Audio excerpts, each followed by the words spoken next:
Et à ce moment-là, ceux qui en souffrent, c'est le peuple congolais. C'est le peuple.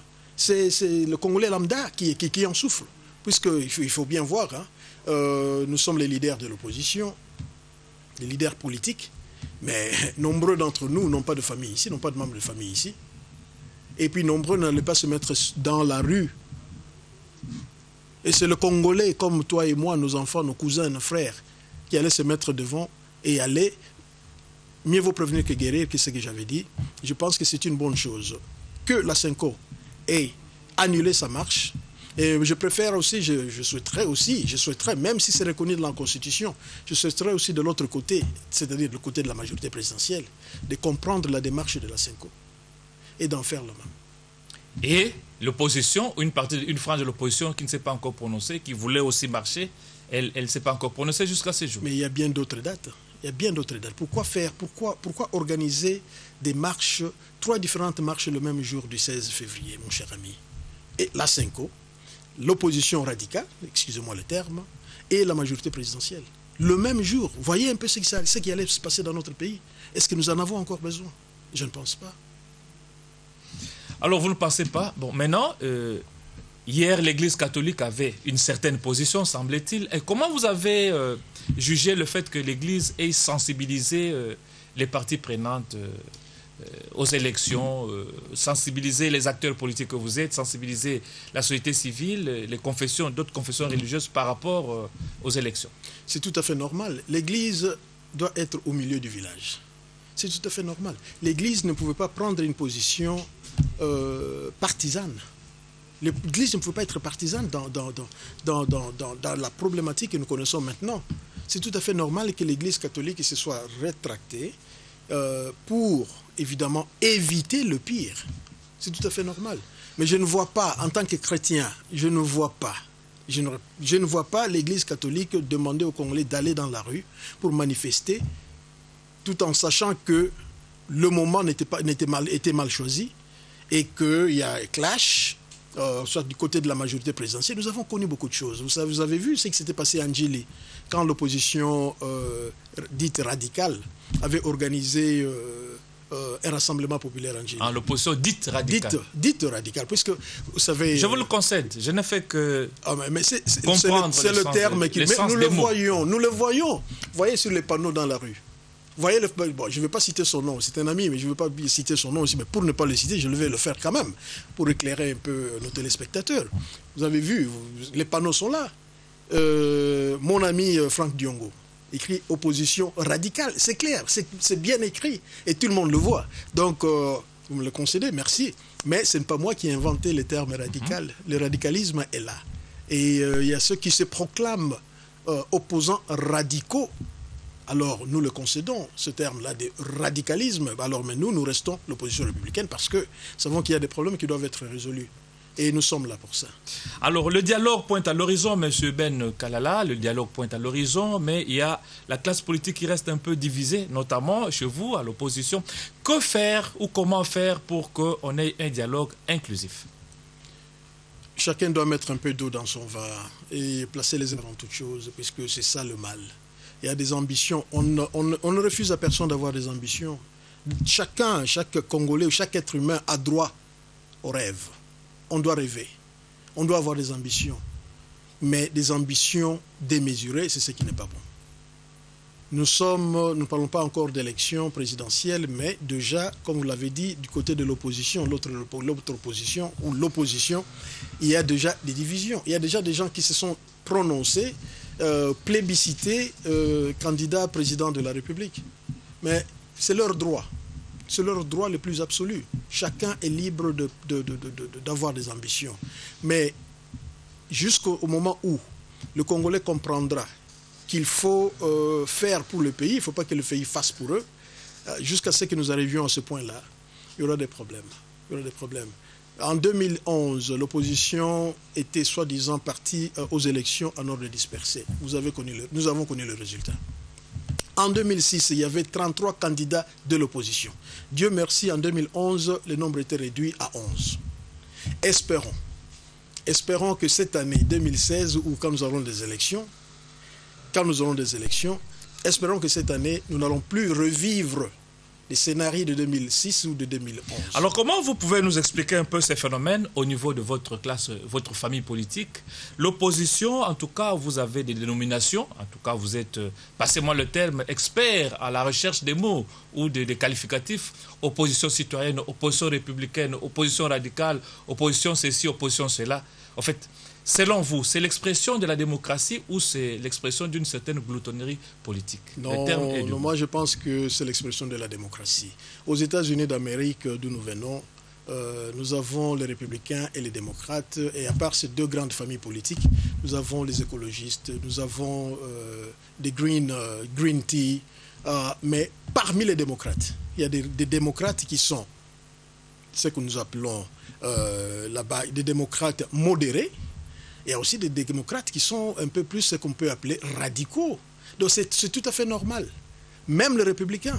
C'est pas tous les républicains c'est pas tous les républicains dans le parti républicain, ils n'ont pas toujours la même vision. Mais comment eux arrivent à accorder leur violon quand, par exemple, quand il y a l'élection présidentielle? Là c'est normal. Là c'est normal. Oui, évidemment, puisque d'abord, c'est le système électoral. Ils ont les primaires, chose que nous n'avons pas ici. Ils ont les primaires. Avant d'aller aux élections proprement dites nationales, il y a d'abord les primaires au sein de partis, des partis politiques, évidemment, soit du côté démocrate ou du côté républicain. Mais revenons un peu à ce que vous avez dit concernant les Congolais. Non, moi je pense que c'est l'expression de la démocratie à la congolaise. Mais cela ne se fait pas seulement du côté de l'opposition, non. Vous voyez aussi du côté de la majorité présidentielle. Du côté de la majorité, ça existe. Il y a les caciques de la majorité présidentielle qui ont pris une certaine position depuis un certain temps. Et nous avons vu ce qui s'est passé au niveau de la famille présidentielle, au niveau de la majorité présidentielle. Il me semble que la question vous est adressée à vous, de l'opposition républicaine, qui fait partie de l'opposition dans son ensemble. Les jours, je me retrouverai avec quelqu'un de la majorité, je crois que je le poserai. Toutes ces questions par rapport à sa famille politique. La question était posée à la classe politique. Non, vous avez bien dit. C'était la classe politique congolaise. Alors, la classe politique congolaise n'est pas composée seulement de l'opposition républicaine. C'est aussi la majorité présidentielle qui fait partie de la classe politique congolaise. Mais ma réponse reste la même. C'est la démonstration de la démocratie à la congolaise. Voilà, monsieur le coordonnateur de l'opposition républicaine, quel message pouvez-vous adresser à ceux qui vous suivent par rapport, bien entendu, au dialogue qui pointe à l'horizon? Il n'est pas trop tard. Il n'est pas encore trop tard pour sauver le meuble. Ces meubles-là, c'est la République démocratique du Congo. Nous n'avons plus, en tant que peuple congolais, nous n'avons plus droit à l'erreur. Nous n'avons plus droit à voir le sang de Congolais couler. Nous n'avons plus droit d'avoir encore des élections controversées où le lendemain de la proclamation des résultats, le pays sera encore à sang et à feu, comme nous l'avions déjà vécu. Vous savez, en anglais, on dit « It's okay to make a mistake ». But what's not okay, je vais expliquer. What's not okay to keep making the same mistake over and over. Ce que je veux dire par là, c'est tout à fait normal de commettre des erreurs.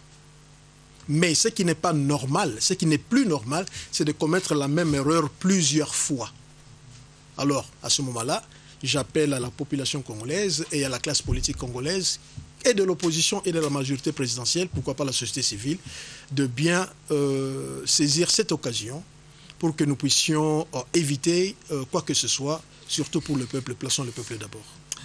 Voilà, merci beaucoup Ben Kalala. Je rappelle que vous êtes le coordonnateur de l'opposition républicaine. En tout cas, vous interveniez sur ce plateau pour parler du dialogue politique qui est une nécessité pour votre classe ou votre famille politique. Merci d'avoir participé à cette tranche 2 heures de news. C'est moi qui vous remercie. Alors, 2 heures de news, ça se poursuit. On va marquer une toute petite pause de quelques secondes et retrouver Raphaël Genda.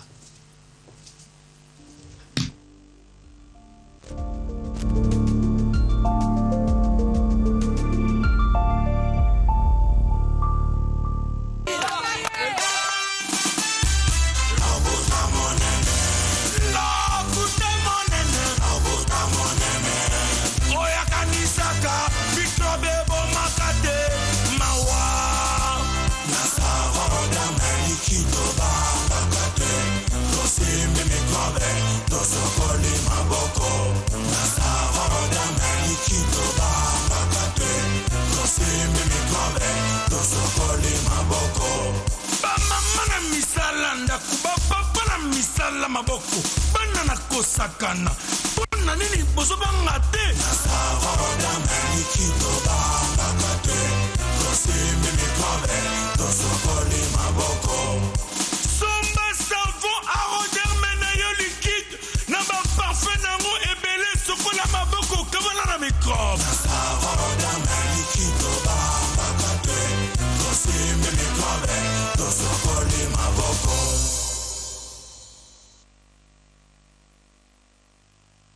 reproduction des insectes est extrêmement rapide. C'est parti. Tu ne m'auras pas. Bégon arrête net les insectes dans leur élan. Bégon multi-insecte killer tue directement toutes les sortes d'insectes rampants et volants. Utilisez Bégon multi-insecte killer. Tue les insectes, protège votre famille. SC Johnson. Découvrez Bégon multi-insecte killer sans odeur. Un maximum de protection, un minimum d'odeur. C'est ça l'efficacité Bégon. Bégon multi-insecte killer sans odeur.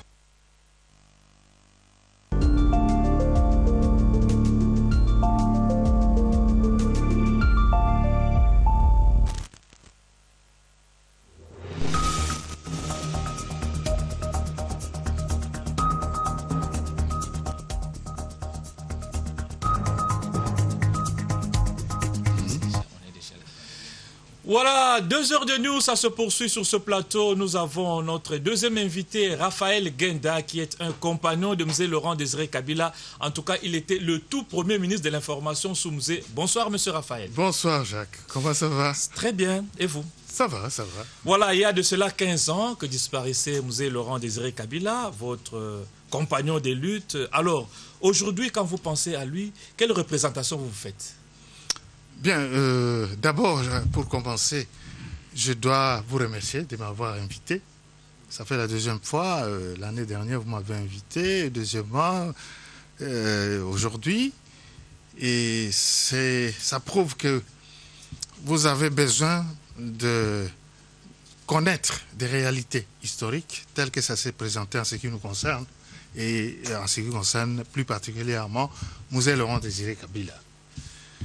Et on ne peut pas parler de Mzee Kabila sans le situer dans son contexte politique, pour mieux comprendre ce qu'il a mené comme lutte et pour comprendre les devoirs que nous avons aujourd'hui, nous, les patriotes, pour pérenniser justement ce qu'il a fait. Allez-y, très rapidement. Oui, je pense que pour ne pas remonter au déluge, chaque nation a ses repères, a ses références pour se sentir valorisé. Et pour ce qui nous concerne, nous avons une histoire pleine de repères glorieux qu'il faut chaque fois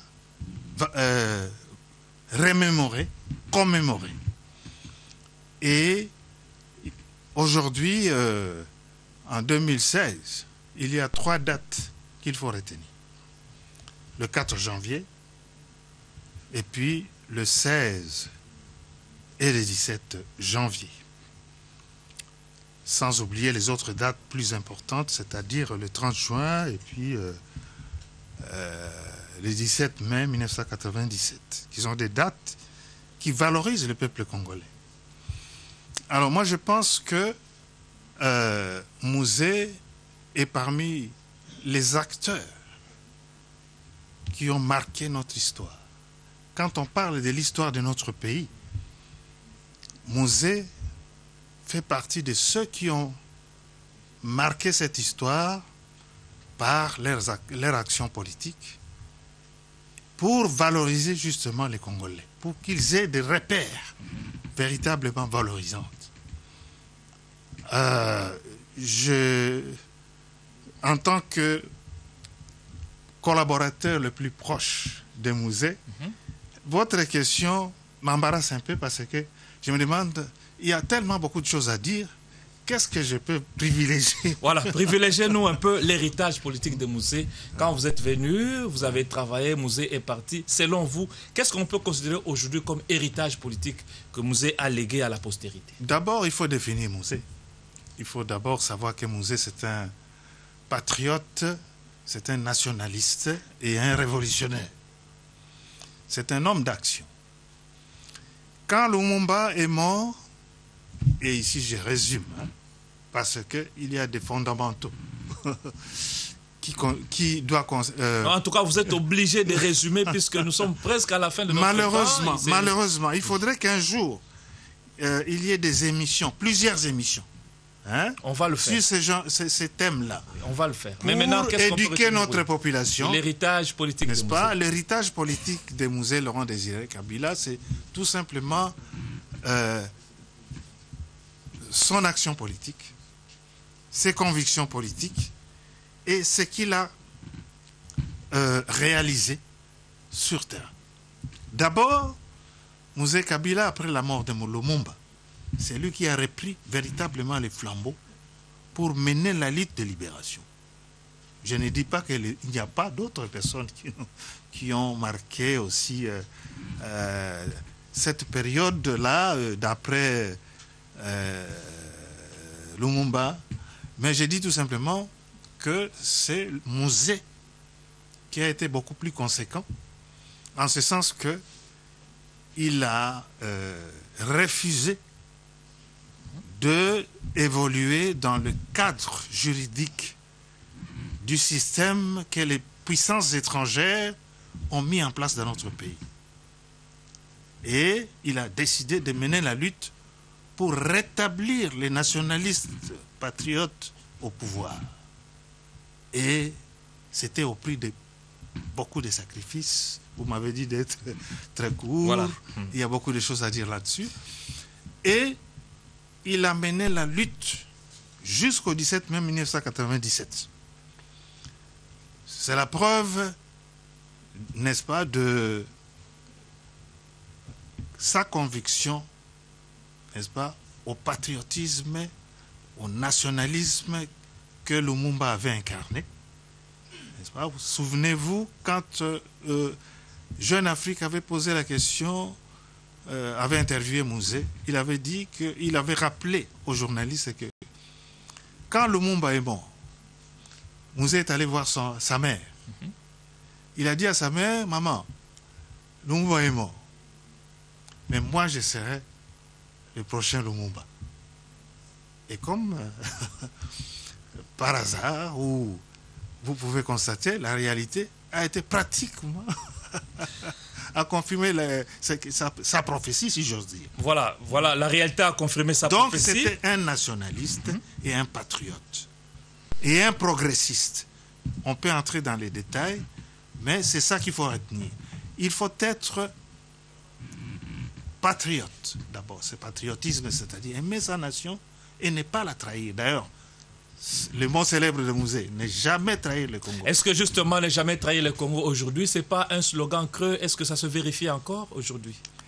Je pense que nous ne faisons pas assez pour faire en sorte que les gens soient suffisamment outillés pour donner un sens véritable au nationalisme, au patriotisme, qui arrive justement à faire dire à Mouzé qu'il ne faut jamais trahir le Congo parce que, tout simplement, le Congo, c'est nous-mêmes. C'est nous, c'est notre passé, notre avenir que nous devons préserver. Comment voulez-vous qu'on puisse trahir ce qui nous est particulièrement cher? C'est impossible. Il faut faire preuve d'abnégation pour ça. Et c'est ce qu'il a fait, c'est ce que Lumumba a fait, son mentor, et c'est ce que lui a fait exactement de la même manière. Voilà. Alors, donc, je crois qu'il faut faire un travail d'éducation politique pour permettre aux gens de prendre conscience de leur rôle sociétal. C'est-à-dire, comment est-ce que nous devons nous comporter aujourd'hui dans notre pays, en tant que véritable Congolais qui aime son pays, c'est-à-dire patriote. N'est-ce pas? Et c'est un travail qui n'est pas suffisamment fait. Et il y a un certain... quand je parle avec mes camarades, je dis il y a un loyenguisme. Le loyengue, n'est-ce pas? Les gens ont tendance à faire beaucoup de tapage, n'est-ce pas, croyant que c'est ça. Mais en réalité, ce n'est pas ça. Parce Voilà. que, à tout moment, par justement le loyenguisme, ils sont prédisposés à trahir. Alors que quand on a une éducation politique telle que nous avons commencé à le faire, vous vous souvenez, avec Mouzé, pour réveiller, pour aiguiser le sens patriotique. Vous avez vu le résultat quand les étrangers ont tenté de nous envahir à Kinshasa. Vous avez vu avec cet armement moral, comment la population a réagi. Et c'est ça, l'héritage des musées, c'est souvenir, n'est-ce pas, de cet réarmement moral, de ce réarmement politique, de ce réarmement patriotique. C'est ça l'héritage des musées. Voilà, merci beaucoup Raphaël Guenda. En tout cas, le temps nous imparti est arrivé à sa fin. Je sais que vous avez beaucoup à dire. En tout cas, là, je suis obligé de vous arracher le beefsteak de la bouche et on va peut-être organiser une tranche à la radio pour la même expérience. Je le souhaite vivement parce que c'est très important. Il y a un manque, n'est-ce pas, dans le chef de ceux qui doivent éduquer la population, n'est-ce pas? Il n'y a pas suffisamment de communication dans le sens de guiser le sens patriotique des Congolais.